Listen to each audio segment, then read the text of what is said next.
नमस्कार। मेरा नाम भाऊ तोरसेकर। आप देख रहे हैं प्रतिवाद। दोस्तों, प्रतिवाद मेरा हिंदी यूट्यूब चैनल है, तो जो मुझे हिंदी में सुनना चाहते हैं भाऊ तोरसेकर को प्रतिवाद को सब्सक्राइब करें। दोस्तों, फिर आज रुका हुआ जो ऑपरेशन सिंदूर है और उसके परिणाम है, उस पर बात करना मुझे जरूरी लगता है, क्योंकि उल्टी सीधी बातें सामने इतनी लाई जाती है कि सच्चाई कहां गायब हो गई ये ढूंढना पड़ता है। और आपको तो मालूम है कि यहां दुनिया भर में हमारे 7 डेलीगेशन, हमारे 7 ग्रुप सांसदों के और भारतीयों के अलग अलग देशों में चले गए, और ऑपरेशन सिंदूर में हमारी क्या भूमिका है, हमारी क्या पॉलिसी है, हमारी अचीवमेंट क्या है, ये दुनिया को बताने के लिए सब दलों का मिलकर जो 7 डेलीगेशन बनाए गए थे वो दुनिया भर में घूम रहे थे। उसमें कांग्रेस के भी एमपी थे, लेकिन भारत में कांग्रेस के सबसे बड़े नेता, जो नेता ना होकर, पदाधिकारी ना होकर भी कांग्रेस के अकेले सर्वोच्च नेता है, वो राहुल गांधी भारत कैसे हारा है और हारा नहीं तो क्यों नहीं हारा, ये चिंता में डूब गए थे। इसलिए उन्होंने सरकार से सवाल किया, स्पेशल पार्लियामेंट्री सेशन की मांग की और पूछा कि कितने राफेल विमान भारत के गिराए गए। यानी पाकिस्तान भी नहीं बोल रहे जो बात, वो हमारे नेता बोल रहे। ये क्यों होता है, ये पहले समझना जरूरी है कि ऐसी बात राहुल की दिमाग में क्यों आती है। हाँ, एक बोला जाएगा कि ये लोग कांग्रेस वाले हो, राहुल गांधी हो, मोदी की बड़ी नफरत करते हैं और इसलिए हर चीज में इनको मोदी हारते हुए देखना बहुत पसंद है। लेकिन मोदी हारता नहीं, यही इनका दुख है। तो मैं आपको एक बात समझा दूं कि राहुल गांधी तो बोलते हैं कि मैं तो मोहब्बत की दुकान चलाता हूं, नफरत की बाजार में मोहब्बत की दुकान खोलकर बैठा हूं। ये तो टर्मिनोलॉजी जो है ये राहुल गांधी की है, मेरी तो नहीं है। तो मोदी का नफरत करते हैं, ये जो कहना है वो कितना सच है वो हमें समझना जरूरी है। हर दिन पिछले 10-11 साल से हम देख रहे हैं कि मोदी ने यहां गलती की, मोदी ने वहां गलती की, मोदी ने ये फ्रॉड किया, मोदी ने ये करप्शन किया, ये चार्जेस लगाए जा रहे हैं। 5 साल पहले यही राहुल गांधी ने राफेल खरीद किए, उसके लिए मोदी को चौकीदार चोर की स्लोगन से बदनाम करने की कोशिश की थी। और वही राहुल आज पूछ रहे कि राफेल कितने गिरे। तो ये जब राहुल गांधी पूछते हैं तो पाकिस्तान या देश के दुश्मन बहुत खुश हो जाते हैं। पाकिस्तान की मीडिया में राहुल गांधी की बहुत बड़ी चर्चा थी। क्यों चर्चा थी? क्योंकि उनको राहुल गांधी के जो आर्गुमेंट होते हैं, बयान होते हैं, वो पाकिस्तान की अच्छी साइड पेश करने के लिए इस्तेमाल करने में कामयाबी मिलती है। देखो, राहुल गांधी बोल रहा है, भारत का एक अपोजिशन लीडर पार्लियामेंट का बोल रहा है कि राफेल गिरे हैं, राफेल गिरे हैं। पाकिस्तान के रक्षा मंत्री ने तो एक अमेरिकन न्यूज चैनल को इंटरव्यू देते हुए साफ साफ बोला कि हमने तो 6 भारत के 6 लड़ाकू विमान गिराए। और जब वो अमेरिकन चैनल के एंकर पूछती है कि सबूत कहाँ है, तो पाकिस्तान का रक्षा मंत्री कहता है जरा भारत की सोशल मीडिया में देखो, भारत की अपोजिशन लीडर की भाषा देखो, उसमें से सबूत मिल जाएंगे। यानी राहुल गांधी पाकिस्तान की तरफ से खड़े हो जाते हैं, लेकिन भारत की तरफ से खड़े होने के लिए उनको झिझक है, क्योंकि वो देश के प्रधानमंत्री नरेंद्र मोदी से नफरत करते हैं, ये तो कहना है। लेकिन इसमें एक बात आप समझ लो, एक बात आप समझ लो, राहुल गांधी मोदी से नफरत नहीं करते। राहुल गांधी फ्रस्ट्रेटेड है, हताश है, निराश है, ये कहा जाता है। और निराश इंसान जो होता है वो दूसरे किसी से नफरत नहीं करता। वो गाली देगा, अपशब्द का इस्तेमाल करेगा, गाली गलौज करेगा, लेकिन वो जिसको गाली दे रहा है उससे नफरत नहीं करता। राहुल गांधी खुद से नफरत करते हैं कि मेरे परनाना हो, मेरी दादी हो, मेरे पिताजी हो, सब सक्सेसफुल पॉलिटिशियन रहे और मैं ही अपेशी क्यों हूं। ये राहुल गांधी का दुखड़ा है और इसलिए राहुल गांधी खुद की ही नफरत करते हैं। अपनी जो अक्षमता है ये उनका सबसे बड़ा दुखड़ा है और ये दुखड़ा छुपाने के लिए उनको मोदी को गाली देनी पड़ती है। असलियत में राहुल गांधी खुद को ही गाली देते हैं। किसी से भी नफरत करने के लिए आपको खुद की नफरत करना जरूरी होता है और राहुल गांधी बिल्कुल वही करते हैं। हाँ, लेकिन उसका फायदा पाकिस्तान का हो, पाकिस्तान को या चाइना को या देश के जो दुश्मन है उनको मिलता है, वो बिल्कुल सही है। लेकिन जिसको हम रणनीति बोलते हैं, जिसको हम युद्ध नीति बोलते हैं, तो दुनिया में आज तक जितनी लड़ाइयां हुई है, जितने जंग हुए हैं, उनका इतिहास हम अगर अभ्यास करें तो हमारी समझ में एक बात आती है कि कोई भी फौज जंग जीतती है तो उसमें जितना योगदान उस फौज का होता है उससे भी ज्यादा योगदान दुश्मन की फौज में जो गद्दार होते हैं उनका मिलता है।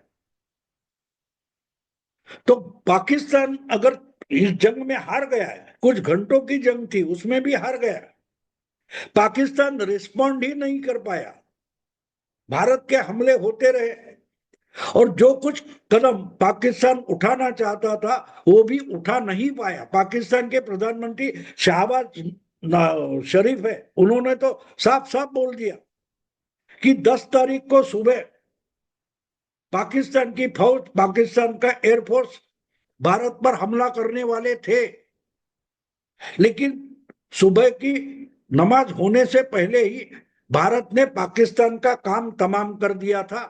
पाकिस्तान के जो मिलिट्री बेसेस है, एयर बेसेस है, उस पर भारत के ड्रोन और मिसाइल आकर फटे और नुकसान हो गया। तो हम भारत को जवाब देना तो दूर की बात है, हमला भी नहीं कर पाए। ये कौन बोल रहा है? ये पाकिस्तान का प्रधानमंत्री बोल रहा है। लेकिन जब पूछा जाता है तो अब बोलते हैं हाँ राहुल गांधी को सुनो। अब भारत के हवाई जहाज गिरते हैं, गिराए जाते हैं, तो पाकिस्तान पर हमला करने निकले थे तो पाकिस्तान की भूमि में गिरने चाहिए, उसका सबूत पाकिस्तान को देना चाहिए। लेकिन एक बात हमें समझना जरूरी है कि पाकिस्तान की जो बुरी हालत हुई है वो तो अब दुनिया उसका सबूत दे रही है। चाइना का हो, अमेरिका का हो, रशिया का हो, यूरोप का हो, जो भी कोई जंग का एक्सपर्ट माना जाता है, वॉर एक्सपर्ट माना जाता है, आर्मी एक्सपर्ट माना जाता है, हवाई दल का एक्सपर्ट माना जाता है, वो तो भारत ने चमत्कार किया ऐसा बोल रहा है। और पाकिस्तान के आर्मी के लोग भी ये मान लेते हैं कि हमारे इतने 9 एयरबेस खराब हो गए, डैमेज हो गए, और फिर भी राहुल गांधी को सबूत चाहिए। तो एक बात हमें समझना जरूरी है, जो कामयाबी ऑपरेशन सिंदूर में भारत को मिली है, भारत की फौज को मिली है, इसके जितने चाहिए उतने ही मिनिमम सबूत, कम से कम सबूत भारत ने पेश किए। और उससे भी आगे चलकर एक बात और समझना जरूरी है कि हमारे जो सीडीएस है, चीफ ऑफ डिफेंस स्टाफ, तीनों आर्म फोर्सेस के जो प्रमुख है जनरल चौहान, उन्होंने एक मिसलीड करने वाली, दिशा भूल करने वाली बात कही कि जब जंग होती है तो कम से कम या ज्यादा से ज्यादा नुकसान तो होना ही है, जंग का हिस्सा ही नुकसान होता है। तो ये जानबूझकर बोला गया हो है, और राहुल गांधी ने वही पकड़कर पाकिस्तान का साथ दिया है। लेकिन राहुल गांधी भी बहुत काम की चीज है। राहुल गांधी हो या राहुल गांधी जैसे बाकी जो हमारे यहाँ एनालिस्ट है, पत्रकार है, वो भी इस काम में बहुत उपयोगी चीज है। क्योंकि ये गलत बातें कहते हैं तो उस पर अगर हमारा दुश्मन निर्भर होता है तो वो दुश्मन सावधान नहीं रहता, और इसलिए हमारे जो गद्दार है वो उनको बेसावध करते हैं, तो वो हमारे लिए फायदेमंद होता है।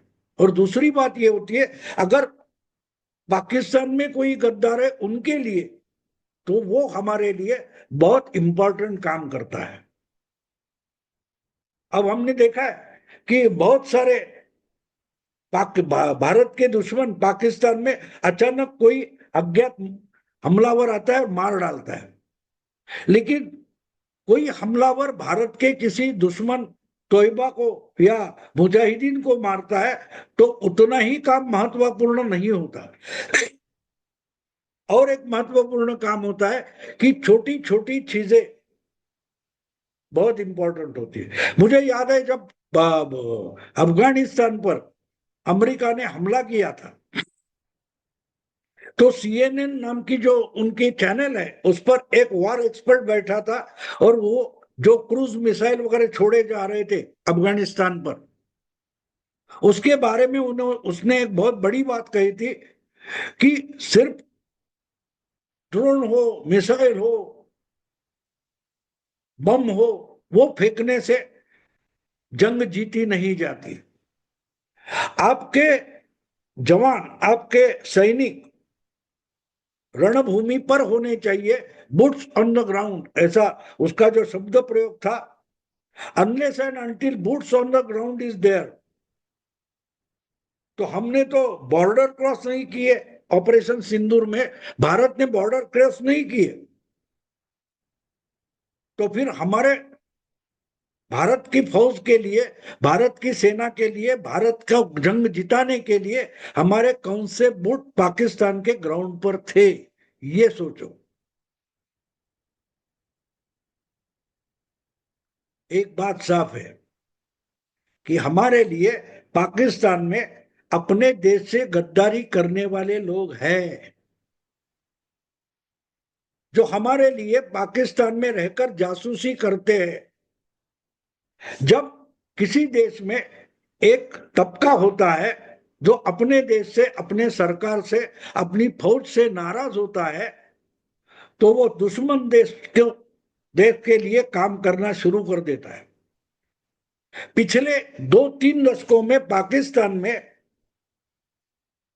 जो कुछ अराजकता पैदा हुई है, भारत ने उसमें ही अपने जासूस ढूंढे हैं। ये जासूसी में उनको डीप एसेट बोला जाता है, एसेट या डीप एसेट बोला जाता है, यानी शत्रु के लिए स्लीपर सेल भी बोला जाता है। जो दुश्मन के लिए अपनी देश से, अपनी समाज से गद्दारी करता है, उसको दुश्मन स्लीपर सेल बोलता है।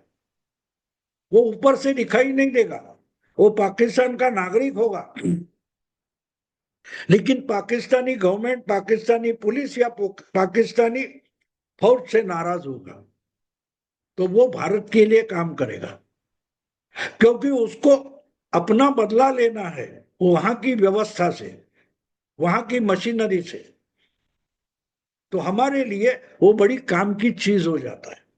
और मुझे याद है कि 2015 में हमारे रक्षा मंत्री थे मनोहर पर्रिकर, उन्होंने मुंबई में भाषण करते हुए एक बात कही थी कि भारत के 2 पूर्व प्रधानमंत्रियों ने खुफिया एजेंसियों में भारत का बड़ा नुकसान किया है। उसमें एक थे मोरारजी देसाई और दूसरे थे इंद्र कुमार गुजराल। इन्होंने पाकिस्तान में जो हमारे जासूसी का काम खुफिया एजेंसियां कर रही थी, उसका बड़ा नुकसान मोरारजी देसाई और इंद्र कुमार गुजराल ने किया था। खुफिया एजेंसी इसको एसेट बोलती है, यानी हमारे लिए ये बहुमूल्य चीज होती है दुश्मन के जमीन पर।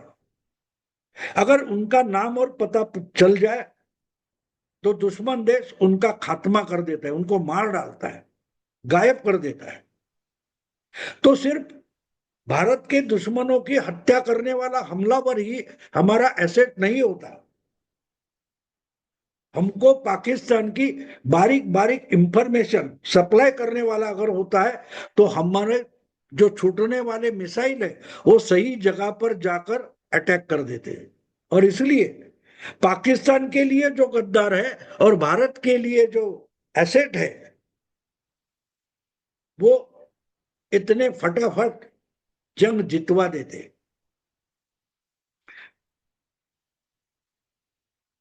हाँ, एक बात होती है, एसेट का मतलब वो कीमती चीज भी होनी चाहिए, काम की चीज भी होनी चाहिए। वैसे तो हम यहाँ के बहुत सारे पत्रकार है, राहुल गांधी है या ऐसे लोगों को एंटी नेशनल बोलते हैं, लेकिन वो पाकिस्तान को कितने काम की चीज होते हैं ये भी सोचना जरूरी है। क्या राहुल गांधी जो बकवास करते हैं या उनके जैसे लोग मोदी के खिलाफ बकैती करते करते देश के खिलाफ बकवास करते हैं, उसका तो पाकिस्तान को बड़ा फायदा नहीं होता। वो प्रचार के लिए हो सकता है, दिखावे के लिए हो सकता है, लेकिन जंग में ऐसी बयानबाजी से कुछ फायदा पाकिस्तान को नहीं होता। क्योंकि जंग खत्म होने के बाद सच्चाई और सबूत लोगों के सामने आते हैं, तो ये बात साफ होती है कि राहुल गांधी हो या ऐसे लोगों ने जो कुछ किया है वो भले भारत के लिए गलत बयानी होगी, लेकिन उसका पाकिस्तान को फायदा नहीं हुआ है। लेकिन पर्रिकर ने जो बोला था और उसके बाद पर्रिकर ने और एक कहा था हमारे रक्षा मंत्री ने कि हमको नए सिरे से पाकिस्तान में अपने एसेट बनवाने पड़ेंगे।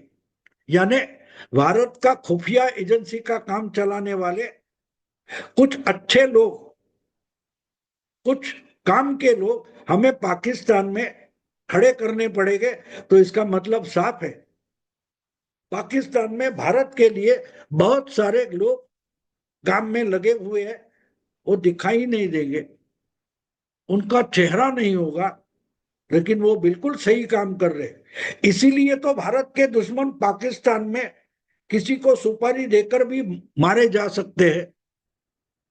हमारे ड्रोन हो या हमारे मिसाइल हो, वो सही जाकर जाकर फट रहे हैं, पहुंच रहे हैं। तो बात साफ है, पाकिस्तान में बहुत सारे गद्दार पैदा हो गए। अब वो गद्दार जानबूझकर तो नहीं होते, तुमको पाकिस्तान की सरकार, पाकिस्तान का पॉलिटिक्स, उसकी तकलीफ होगी। लेकिन एक बात, जंग में आपको एक बात बारीकी से समझनी पड़ेगी कि जितनी हमारी फौज लड़ती है उतना ही बड़ा योगदान हमारे दुश्मन देश में जो गद्दार होते हैं उनका भी होता है। तो गद्दार पाकिस्तान के लिए होगा, लेकिन हमारे लिए काम की चीज होती है। हमें सावधान इसलिए रहना चाहिए कि हमारे देश में ऐसे गद्दार ना हो, ताकि उनका फायदा पाकिस्तान उठा सकता है, चाइना उठा सकता है। क्यों? कारण गद्दार जितना काम करता है उतना फौज का काम आसान हो जाता है। उनकी फौज के लिए वो डिफिकल्ट हो सकता है, लेकिन हमारे फौज के लिए ये एसेट बनता है, क्योंकि वो हमारा काम आसान बना देता है। क्योंकि युद्ध नीति में एक बहुत बड़ी बात होती है, दुश्मन देश में जो गद्दार होता है वो हमारे देश के लिए जीत आसान कर देता है। दोस्तों, ये युद्ध नीति समझाने की जरूरत थी। अभी भी ऑपरेशन सिंदूर चल रहा है, रोका गया है लेकिन खत्म नहीं हुआ है। तो हम क्या कर रहे हैं, इसके बाद क्या होगा, शायद इसके टारगेट ढूंढे जा रहे हैं, और उस टारगेट में जो पाकिस्तान के लिए गद्दार है वो शायद हमारी मदद करते होंगे। देखते हैं आगे क्या होता है। अगर ये वीडियो पसंद आए तो लाइक कीजिए, शेयर कीजिए और प्रतिवाद को सब्सक्राइब कीजिए। नमस्कार।